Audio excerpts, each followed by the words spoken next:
السلام عليكم ورحمة الله وبركاته. طبعا dhageystayaasha sharafta leh waa idin salaamay. mar labaad waxaan rabaa halkii inaan kasii anbaqaadno barnaamijkii imtixaanaha ee noo socday ee ku saabsanaa naxwaha af Soomaaliga. sidaan horeba u xusay naxwaha af Soomaaliga waxaan u qaybinay 8 qaybood. xubnaha af Soomaaliga xubnaha af Soomaaliga waxaan u qaybinay 8 qaybood oo ah magacayaal, falkaab, tilmaame, xiriiriye, meelaye iyo yaab. cashirkii ugu dambeeyay waxaan ka hadlay magaca iyo qaybihiisa. maanta hadduu allah awoodda la ogolaado waxaan rabaa inaan wax ka yiraahdo qodobka magacayaal la yiraaho ama qaybta magacayaalka afka ingiriisiga lagu yiraaho pronouns. sida ka muuqato qodobkan ama rabo inaan ka hadlo waxa weeye waa erayo lamaano isku tagay oo ah magac iyo yaal. sida ka dareemi kartid luqadda ingiriisiga ah pronoun.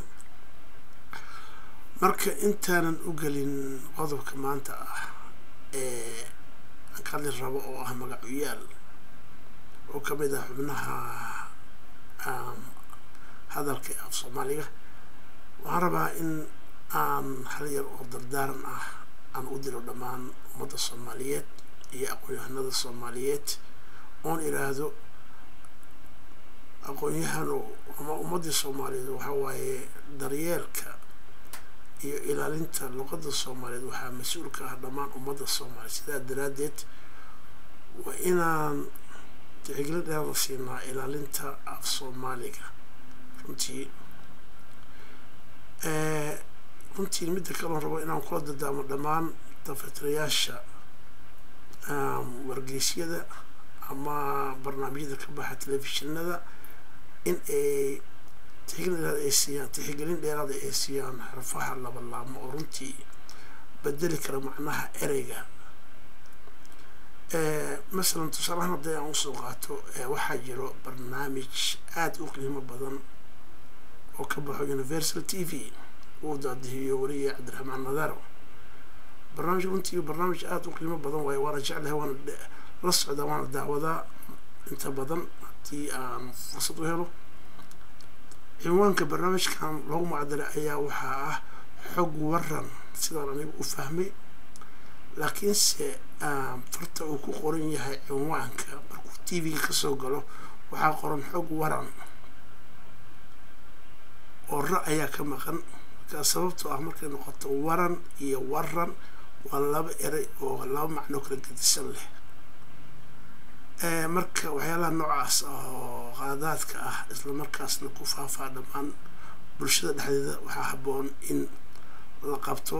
ka sababtoo ah xog waran iyo xog waran waa laba eray oo lamaan ah oo kala duwan oo macno kala sameynaa. marka sidaa daraadeed waxaan ka codsanaa dhammaan mas'uuliyiinta Universal TV iyo wariyaha barnaamijka daadihiyo in arrintaas dib u saxaan macnaha ereyga laba laamo ee raacda ah lagu daro oo noqoto xog waran xog waran inay noqoto oo noqon waran. intaas waa intii yareed ee dadaalkan u gudbinay. haddii aan u soo noqdo qodobka maanta oo ah magacayaal, haddii aan ka bixiyo sharax kooban ereyga qodobkan magacayaal waa laba erey oo lamaano isku tagay oo ah magac iyo yaal.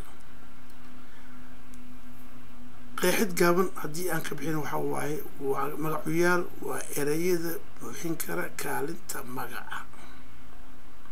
tusaale أحمد أيا يمت أحمد وحن كبدل كرا السجا وحن غنيسا السجا أيا يمت عاشا أيا قوليستي إياد أيا قوليستي. magacayaal marka waxaan u qaybinaynaa 3 qaybood oo ah qofka koobaad, qofka labaad iyo qofka saddexaad. qofka koobaad waxa waaye waa qofka isaga iska hadla sida aniga وفي إنجليزكو I iyo annaga oo inaga sida dad ugu dhawaaqaan oo af ingiriisku ah we. qofka labaad waxa waaye adiga oo ah you ama adinka oo ah you oo ah wax jamac ah iyo iyaga oo ah they. qofka saddexaad waxa waaye isaga oo ah he iyo iyada oo ah she. marka todobadaas magacuyaal ayuu af Soomaaliga leeyahay. marka insha Allah maanta qodobkeena ahaa magacuyaalka halkaas ayaan ku joojinaynaa. hadduu Allah awood leh ogolaado kulanka dambe waxaan jeclahay inaan kaga hadlo waxa la yiraahdo fal oo ah verbka runtii aad u qiimo badan runtii qaybo badan u kala baxo. sidaa daraadeed waxaan Allah awood leh ku codsanaynaa kulan dambe oo qeyb qabo. Assalaamu calaykum waraxmatullaahi wabarakaatuh.